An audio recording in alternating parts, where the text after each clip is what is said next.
Tuhan, apa kabar semuanya? Saya percaya kita semua ada dalam perlindungan Tuhan pagi hari ini, dan saya percaya juga Bapak Ibu semuanya dalam keadaan sehat afiat. Dan mari sebelum kita memulai ibadah kita pagi hari ini dengan perjamuan kudus, saya ingin ajak kita semua berdoa. Mari kita bersatu dalam doa. Bapak yang baik, terima kasih Tuhan untuk kesempatan hari ini Engkau izinkan kami kembali boleh beribadah. Selama 1 minggu Engkau ada dalam pemeliharaan kami, dan juga Engkau telah menyertai kami sampai hari ini. Kami percaya Tuhan, kalau kami boleh ada sebagaimana kami ada, ini semua karena kebaikan-Mu semata-mata. Tuhan pimpin ibadah kami pagi hari ini, sehingga kami semua dapat dikuatkan, dan kami semua dapat diberikan penghiburan atas firman-Mu Bapa. Di dalam nama Tuhan Yesus Kristus, kami naikkan doa dan ucapan syukur. Haleluya. Amin.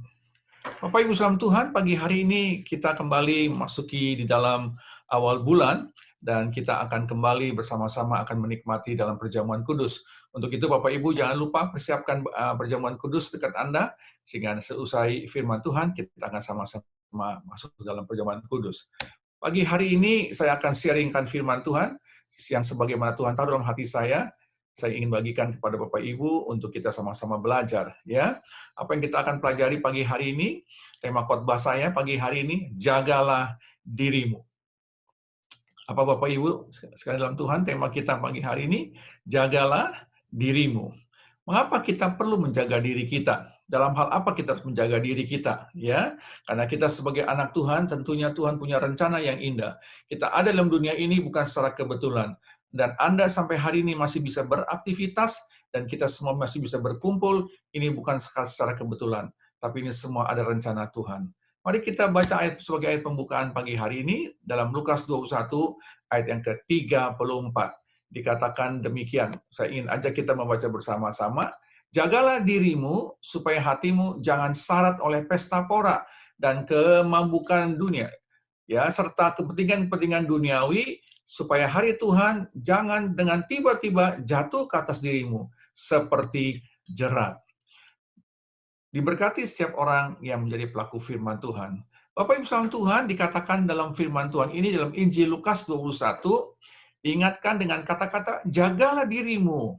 Supaya apa? Supaya hatimu jangan sampai syarat oleh pesta pora dan kemabukan.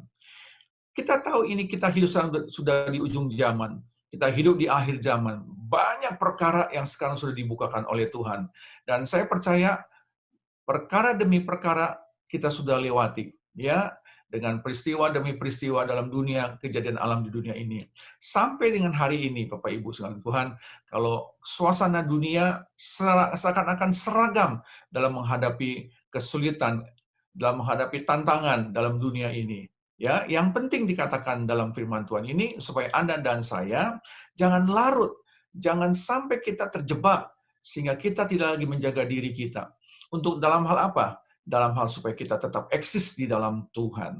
Ya, bagaimana supaya kita bisa eksis dalam Tuhan? Dikatakan jagalah dirimu supaya hatimu. Jadi hati kita ini ada fokus dalam hati kita. Karena firman Tuhan berkata, awasilah dirimu sendiri dan awasilah ajaranmu. Bertekunlah dalam semua itu. Karena dengan berbuat demikian, engkau akan menyelamatkan dirimu dan semua orang yang mendengar engkau. Bapak Ibu, rupanya Tuhan ajarkan kepada kita pagi hari ini. Ada 2 hal yang kita perlu jaga diri kita.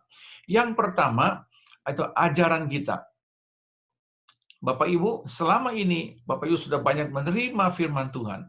Selama ini Bapak Ibu sudah banyak mendengarkan pengajaran firman Tuhan.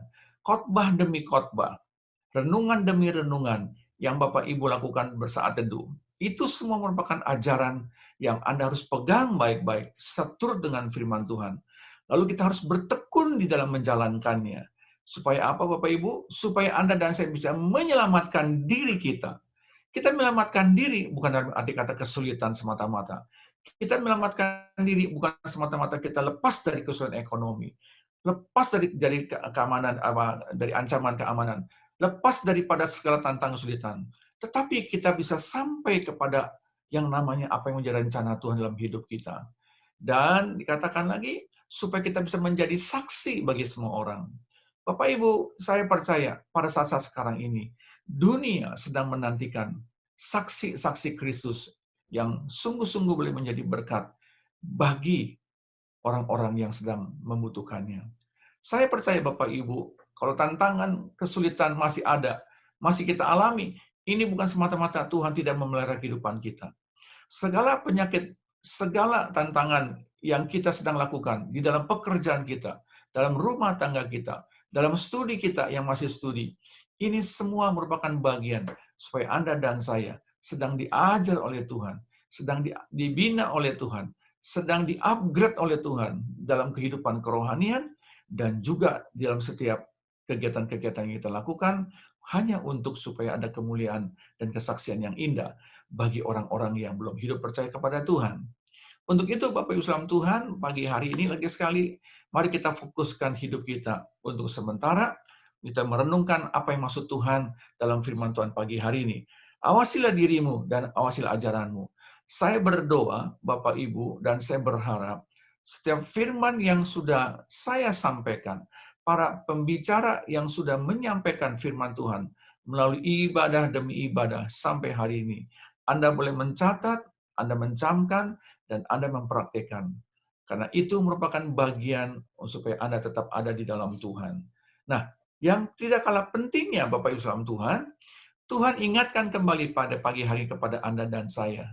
Supaya Anda berjaga dalam diri kita ini, di dalam soal apa? Di dalam soal jaga hatimu. Dalam Amsal 4 ayat yang ke-23. Dikatakan, jagalah hatimu dengan segala kewaspadaan, karena dari situlah terpancar kehidupan. Bapak Ibu saudara Tuhan, saya percaya kehidupan yang kita jalani ini bukan semata-mata berdasarkan dari asupan atau makanan yang kita terima. Itu betul. Itu untuk menguatkan jasmani kita. Setiap pagi kita bangun, kita berbenah diri kita. Kita setiap pagi bangun, kita mempersiapkan diri kita untuk beraktivitas. Tentunya dengan makan pagi, dengan breakfast. Ya, ada yang dengan ala kadarnya, ada juga dengan yang sempurna, yang termasuk saya sempurna dengan makanan 4 sehat 5 sempurna begitu, ada nasi, ada lauk, ada susu ya, dan ada vitaminnya. Wah, lengkap sekali. Tapi juga dengan ala kadarnya, ya, mungkin dengan roti sepotong, dengan susu, atau roti sepotong dengan kopi, dengan teh manis dan seterusnya. Itu baik tentunya untuk menguatkan tubuh Anda untuk beraktivitas sambil menantikan waktu selanjutnya. Tetapi Tuhan ajarkan juga supaya Anda dan saya mempunyai satu kehidupan, di mana kehidupan itu bukan sekedar kehidupan buat diri kita, tetapi memancarkan kehidupan supaya orang lain bisa melihat bahwa kita hidup sungguh-sungguh karena pertolongan Tuhan. Untuk itu dikatakan, jagalah hatimu dengan segala kewaspadaan. Bapak Ibu saudara Tuhan, pagi hari ini saya akan menyinggung sedikit betapa pentingnya dalam menjaga diri kita melalui pengajaran yang kita alami, yang sudah kita terima, dan yang kedua, kita harus menjaga hati kita. Filipi 2 ayat yang kelima mengatakan demikian. Hendaklah kamu dalam hidupmu bersama menaruh pikiran dan perasaan yang terdapat juga dalam Kristus Yesus. Bapak Ibu dalam Tuhan Tuhan, sidang di Filipi adalah sidang yang luar biasa. Sidang Filipi adalah sidang di mana lawatan Allah terjadi karena peran Rasul Paulus di sana. Dan sidang Filipi diajarkan oleh Rasul Paulus untuk mereka hidup bersahati, hidup di dalam kebersamaan sesama dalam saudara dalam Kristus, dan juga mereka diajarkan juga untuk bertekun senantiasa di dalam ajaran Tuhan Yesus Kristus.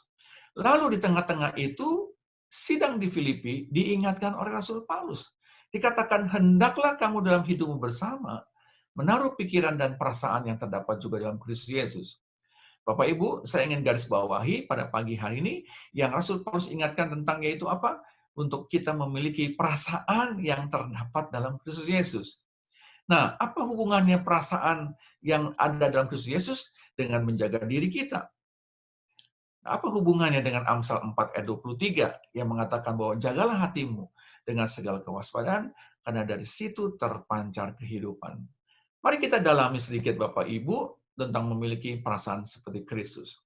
Pada saat-saat ini Bapak Ibu, saya percaya kita semua sedang ada di dalam goncangan. Ya, mohon maaf Bapak Ibu, kita semakin hari, ya dengan pandemi COVID ini kita melihat tidak sedikit orang-orang yang kembali ke rumah Bapa di surga. Membuat ada orang-orang yang semakin cemas, ada membuat orang-orang semakin khawatir, ada semakin orang semakin takut, dan seterusnya. Banyak sekarang yang terpapar COVID-19. Bapak Ibu, melalui tempat ini, melalui ibadah pagi hari ini, saya ingin kuatkan kembali. Mari kita miliki hati seperti Kristus.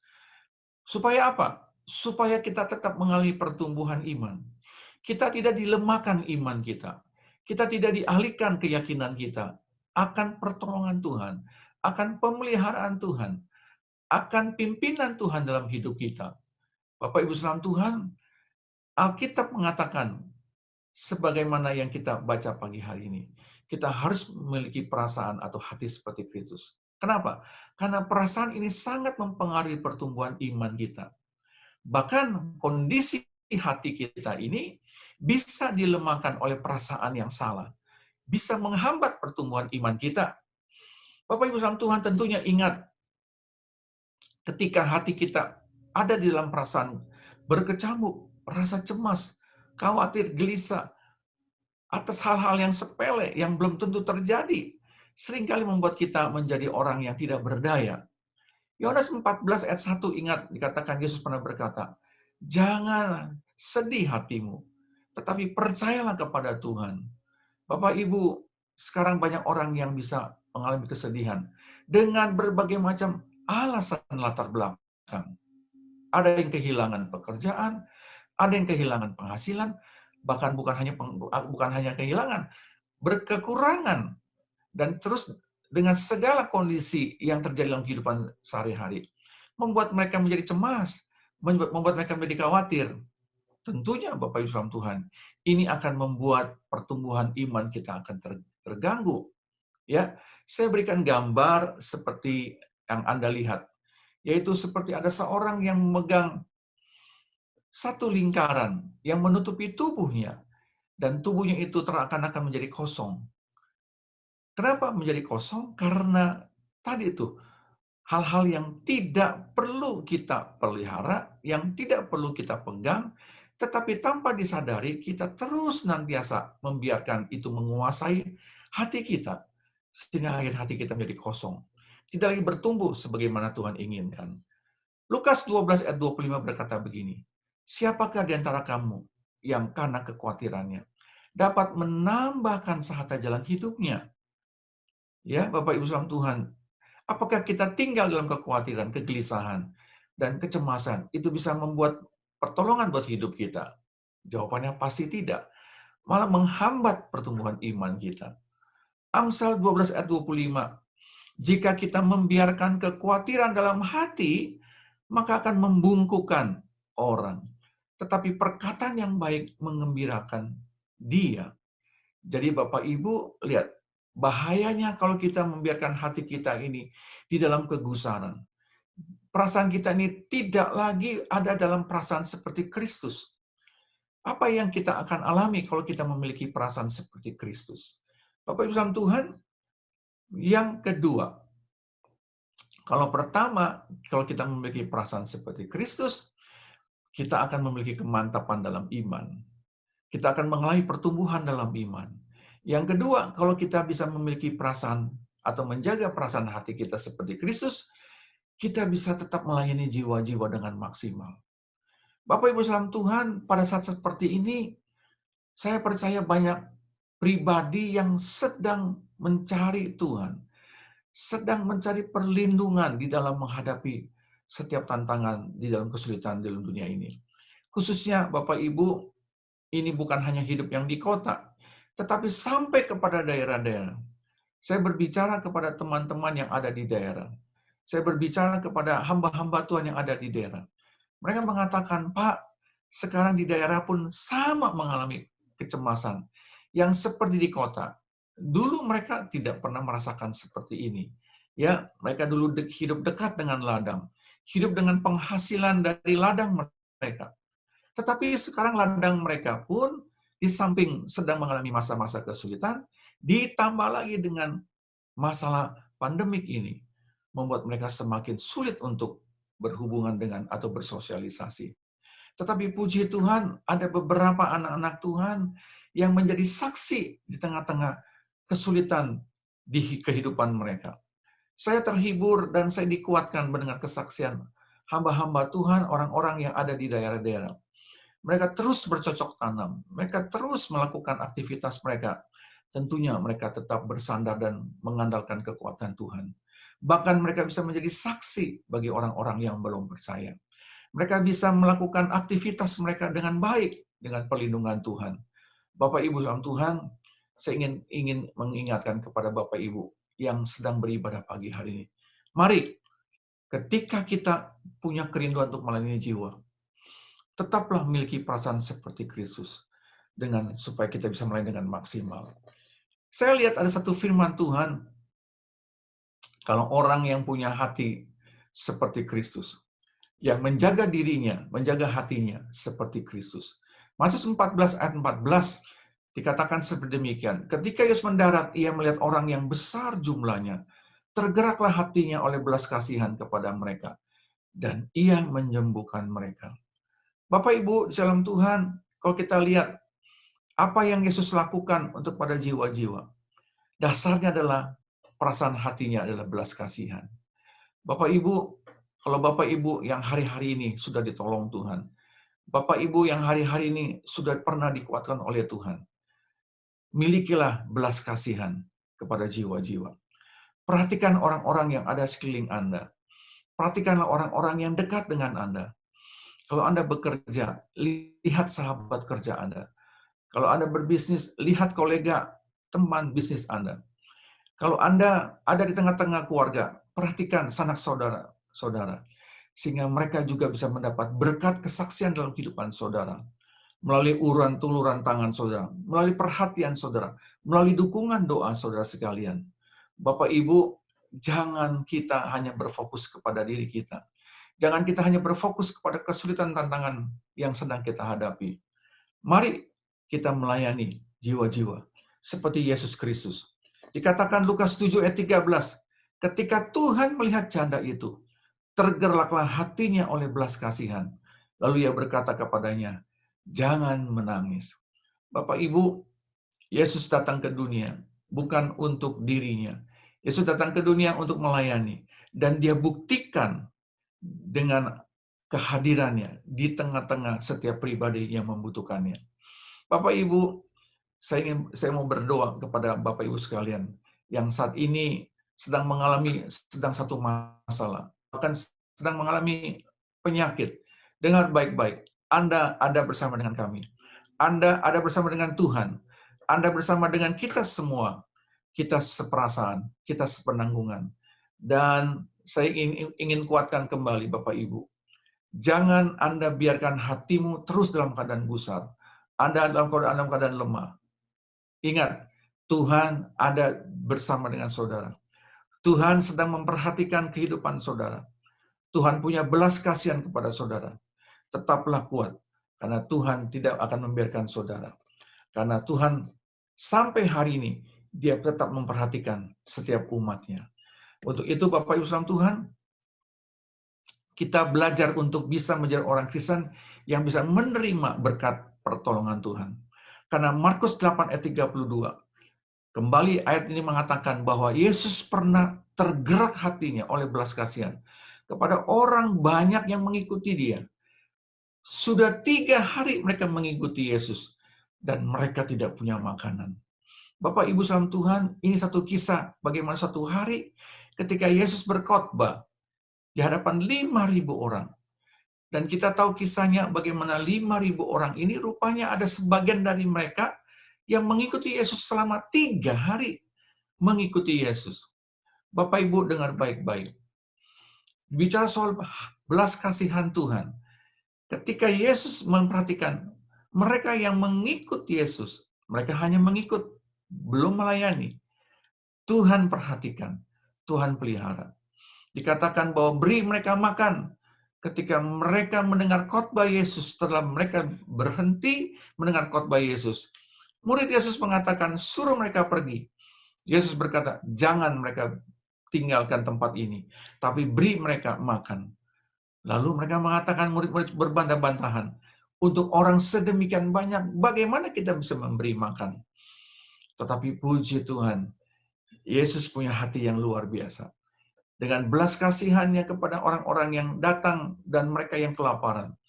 Bapak Ibu perhatikan baik-baik. Yesus mengucap syukur. Dengan 5 roti 2 ikan, Yesus bisa memberkati 5.000 orang. Saya percaya Bapak Ibu, kalau sehari-hari ini masih ada orang-orang yang merasa khawatir atas pemeliharaan Tuhan. Dengar baik-baik. Tuhan percaya, Tuhan akan kirim orang-orang yang punya hati seperti Kristus. Yaitu Anda yang beribadah pagi hari ini. Karena firman Tuhan berjanji, siapa yang menaruh belas kasihan kepada orang yang lemah, memiutangi Tuhan yang akan membalas perbuatannya. Saya ingin mendorong teman-teman umat Tuhan, di mana saja saudara berada. Mari Bapak Ibu, kita praktekkan apa yang Tuhan ajarkan, apa yang Tuhan perintahkan. Supaya Anda dan saya menaruh belas kasihan kepada orang yang lemah. Bagaimana caranya?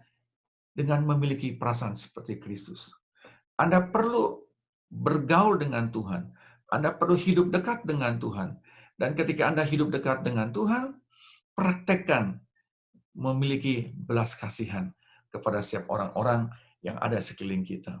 Bapak Ibu salam Tuhan, hal yang ketiga, kalau Anda menjaga diri Anda dan memelihara hati Anda dan saya akan bisa bertumbuh dan bahkan berbuah rohani yang lebat dan banyak. Ya, Bapak Ibu salam Tuhan, saya percaya setiap Anda dan saya diperintahkan untuk Tuhan untuk bertumbuh dan berbuah. Ingat ada 4 jenis tanah yang kejatuhan dengan benih. Ya, dengan cepat saja saya ingin memberikan ilustrasi ini. Yang pertama adalah ketika benih jatuh di pinggir jalan. Ketika itu katakan benih itu segera dimakan oleh burung. Hanya begitu saja. Ini jenis orang Kristen yang dengar firman Tuhan, masuk kanan, keluar kiri. Masuk kiri, keluar kanan. Nggak ada fungsinya, nggak ada apa-apanya pengaruhnya terhadap firman Tuhan. Ya, dan dengar khotbah cuma cari-cari yang hanya ingin menyenangkan telinga dan hati saja. Tetapi tidak bertumbuh di dalam Tuhan. Tapi ada yang kedua, yaitu jatuh berbatu-batu. Benih jatuh di tengah-tengah berbatu-batu. Bicara soal apa? Bicara soal ego, bicara soal kekerasan hati yang tidak mau hidup seturut dengan firman Tuhan. Sama juga, ya, tidak bisa bertumbuh dalam kerohanian, tidak bisa berbuah. Lalu hal yang ketiga, jatuh di semak belukar yang berduri. Sama juga, benih ini tidak tumbuh. Karena kenapa? Bicara soal kekhawatiran dunia. Banyak orang Kristen yang tinggal dalam kondisi hati yang penuh dengan kekhawatiran. Tidak bisa bertumbuh. Tapi puji Tuhan, dikatakan ada satu tanah yang subur. Yang ketika benih itu jatuh, dan benih itu kemudian berbuah lebat. Siapa yang mau berbuah 30 kali lipat? Siapa yang mau berbuah 60 kali lipat? Dan siapa yang mau berbuah 100 kali lipat? Oh, puji Tuhan. Saya mau berbuah 100 kali lipat. Untuk itu Bapak Ibu saudara Tuhan, saya ingin juga mendorong Bapak Ibu untuk senantiasa terus bertumbuh. Jangan kecil hati. Jangan Anda meremehkan sesuatu yang sudah Tuhan berikan kepada saudara. Melalui karunia rohani, melalui karunia Roh Kudus, melalui talenta yang Tuhan berikan, pergunakan itu semua. Ya, Bapak Ibu, di saat-saat dunia sedang mencari saksi-saksi Tuhan yang hidup, Anda harus berani tampil beda. Anda harus berani menampilkan diri Anda. Dan Anda harus berani untuk bisa menjadi orang Kristen yang siap untuk menjadi saksi Tuhan dipakai di dalam pekerjaan Anda. Bapak Ibu, saya teringat ketika satu pribadi yang dipakai Tuhan luar biasa. Siapa itu? Raja Daud. Daud menuliskan dalam Mazmur 26 ayat yang kedua. Dia katakan, ujilah aku ya Tuhan. Cobalah aku Tuhan. Selidikilah batinku dan hatiku. Daud minta untuk Tuhan memeriksa hati dan pikirannya. Apakah hati dan pikirannya masih tertuju kepada yang namanya rancangan dan kehendak Tuhan. Satu pujian yang sangat indah yang seringkali kita nyanyikan, ya. Tentu pernah ingat lirik ini. Ujilah aku Tuhan, cobalah aku Tuhan, selidiki batinku dan hatiku. Ini pujian yang seringkali kita nyanyikan. Saya ingin tanya Bapak Ibu, apakah Bapak Ibu pagi hari ini berani untuk berkata seperti Pak Raja Daud? Tuhan, selidiki hatiku dan batinku. Apakah aku masih mengasihimu? Apakah aku masih mengasihi jiwa-jiwa? Apakah aku masih memiliki perasaan sepertimu? Bapak Ibu, pagi hari ini, mari saya ingin ajak kita semua. Jangan biarkan hati kita tercemar. Jangan biarkan hidup kita dalam keadaan bantet rohani. Karena kita tidak bisa menjaga diri kita dengan baik. Kita hanya menjaga diri secara jasmani, tapi tidak secara rohani. Kita hanya memperhatikan tubuh kita secara jasmani dan jiwani, tetapi tidak secara spiritual kita perhatikan.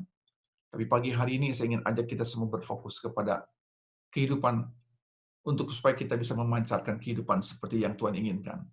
Bapak Ibu, sedikit saya ingin saya sampaikan bagaimana kondisi hati manusia semakin hari ini semakin tidak baik. Sejarah mencatat, ketika dosa masuk kehidupan manusia dan kehidupan Adam dan Hawa, hati manusia itu sudah mulai dirusak. Ingat ketika Adam jatuh dalam dosa karena tawaran Hawa yang terbujuk oleh ular. Ya, ketika Allah masuk ke dalam Taman Eden, Adam tidak ditemui. Di mana Adam? Dia bersembunyi. Dan ketika dia bersembunyi, Tuhan panggil dia, Adam, Adam, di mana engkau? Lalu dia bersembunyi. Dia katakan apa? Firman Tuhan, dia bersembunyi karena takut. Pertama kali ketika dosa masuk, ada rasa takut. Lalu dikatakan di sana, kenapa Adam takut? Karena dia dalam keadaan telanjang. Rupanya dia malu. Bapak Ibu, lihat, dosa membuat manusia menjadi takut dan malu. Takut akan Tuhan, malu untuk menjadi saksi Tuhan. Malu untuk melayani jiwa-jiwa. Dan malu untuk melakukan dalam hal-hal kerohanian. Kita biarkan terus lagi firman Tuhan, kita baca lagi. Ketika Kain dan Habel, lihat Bapak Ibu, ketika Kain dan Habel mempersembahkan korban, kita tahu Habel persembahannya diterima oleh Tuhan. Kain menjadi marah, lalu dia membunuh Habel. Firman Tuhan berkata, Tuhan menegur Kain, kenapa hatimu menjadi panas? Marah. Jadi Bapak Ibu lihat, pertama takut, malu, dan marah. Lalu kita ingat Bapak Ibu bagaimana rupanya dia iri karena persembahan kepada Tuhan dia tidak diterima. Jadi Bapak Ibu, iri hati menguasai manusia. Mestinya Kain bertanya kepada Habel, apa yang kamu lakukan sehingga persembahanmu diterima oleh Tuhan? Mestinya belajar. Bapak Ibu jangan berhenti jadi orang Kristen yang mau belajar ya. Kita belajar dari segala apa yang ada di dunia ini. Kalau Anda bekerja dalam pekerjaanmu, belajarlah dengan orang yang sukses di mana di bidangnya sesuai dengan bidang yang kau tekuni. Kalau Anda menjadi orang Kristen, belajarlah firman Tuhan, belajarlah terus senantiasa maju di dalam Tuhan. Jangan berhenti untuk belajar. Kalau Anda sebagai anak-anak yang masih sekolah, belajar dengan tekun. Jangan malas. Terus lakukan waktu yang tersedia untuk Anda bisa menimba ilmu dengan baik. Jangan memberontak. Bapak Ibu ingat, ketika kesombongan sudah datang, ada unsur memberontak di sana. Ingat ketika Nimrod, dia membangun menara Babel, ditegur Tuhan, dikacaukan bahasanya. Tidak ada penundukan diri. Efesus 4:19, akhir zaman ini, perasaan manusia semakin lama semakin tumpul, sehingga mereka tidak bisa menyerahkan diri. Bahkan mereka bukan menyerahkan diri kepada Tuhan, tapi mereka menyerahkan diri kepada hawa nafsu dan menyerahkan segala kesalahan dengan segala macam kecemaran. Bapak Ibu Tuhan, ini 2 Timotius 3 ayat 1-5 dikatakan kejadian bagaimana perasaan hati manusia semakin hari semakin buruk. Ya, manusia cinta dirinya, hamba uang, membual, menyombongkan diri, menjadi pemfitnah, memberontak kepada orang tua, tidak tahu berterima kasih, bahkan tidak mempelajari agama, tidak mau mengasihi, tidak mau damai, menjelekkan orang, tidak dapat mengekang diri, tidak suka yang baik, berkhianat, dikatakan lebih menuruti hawa nafsu mereka daripada menuruti hawa nafsu, dari menuruti kehendak Allah. Dikatakan jauhilah mereka. Bapak Ibu, ini kondisi hati manusia. Jadi semakin hari manusia tidak lagi bisa menjaga diri, tetapi mereka ingin minta pertolongan Tuhan. Mereka menantikan berkat Tuhan. Bapak Ibu, pagi hari ini saya ingin mengingatkan kembali. Ayo, jaga diri saudara. Jangan biarkan hatimu tercemar. Jangan biarkan ajaranmu yang kau terima diabaikan begitu saja. Tapi pegang firman Tuhan dengan baik-baik. Kalau Anda lihat telinga, kalau dua dijadikan satu, dikatakan bahwa jika dua daun telinga ditaruh berdampingan, dia akan membentuk hati. Dalam bahasa Inggris hati dikatakan bahwa hati ini, heart, kalau dipisah ada kata-kata ear. Jadi Bapak Ibu, telinga adalah jalan menuju hati.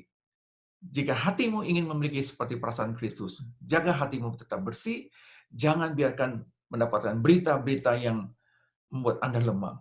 Gosip, kebencian, ya, dongeng-dongeng yang tidak perlu didengar, mitos-mitos yang tidak perlu, singkirkan itu. Bapak Ibu, ingat, jaga hatimu dengan segala kewaspadaan. Buanglah ya hal-hal yang membuat Anda menjadi jauh daripada Tuhan. Bibir yang dolak-dalik, ya. Jangan biarkan matamu memandang ke kiri dan ke kanan, tapi teruslah ke depan dan tatap terus kepada apa yang menjadi janji Tuhan. Pagi hari ini, Bapak Ibu, saya ingin simpulkan. Jadi, kalau Anda mau hidup sebagai orang Kristen yang sehat, orang Kristen yang bertumbuh di dalam iman, fokus dan pikiran perasaan Anda kepada kebenarannya, agar kehidupan Anda bisa memancarkan kehidupan Kristus dengan memiliki iman di dalam Tuhan. Bertumbuhlah selalu di dalam Tuhan dengan cara berjaga-jaga senantiasa. Saya berdoa, Anda yang beribadah pagi hari ini, Anda adalah orang-orang yang dipakai Tuhan, sehingga Anda menjadi saksi Kristus yang mempermuliakan nama Tuhan, dan banyak jiwa-jiwa yang dimenangkan bagi Tuhan. Tuhan memberkati kita semuanya. Tuhan, mari kita persiapkan hati kita untuk terima perjamuan kudus, dan sebelum kita memakannya, mari kita angkat hosti di tangan kanan kita atau roti di tangan kanan kita dan dengarkan firman Tuhan untuk kita nanti makan dan minum bersama-sama. Sebab apa yang telah kuteruskan kepadamu, telah kuterima dari Tuhan Yesus Kristus ketika malam hari sebelum ia diserahkan, ia mengambil roti, mengucap syukur, serta memecah-mecahkannya, dan berkata, inilah tubuhku yang diserahkan bagi kamu. Makan dan perbuatlah ini menjadi peringatan akan daku. Dalam nama Tuhan Yesus Kristus, mari sama-sama kita makan.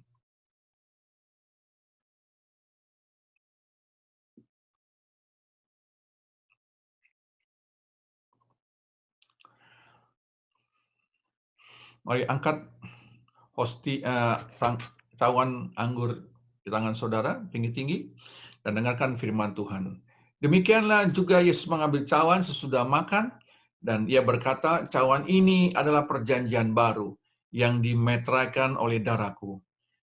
Perbuatlah ini setiap kali kamu meminumnya menjadi peringatan akan daku. Dalam nama Tuhan Yesus Kristus, mari sama-sama kita minum.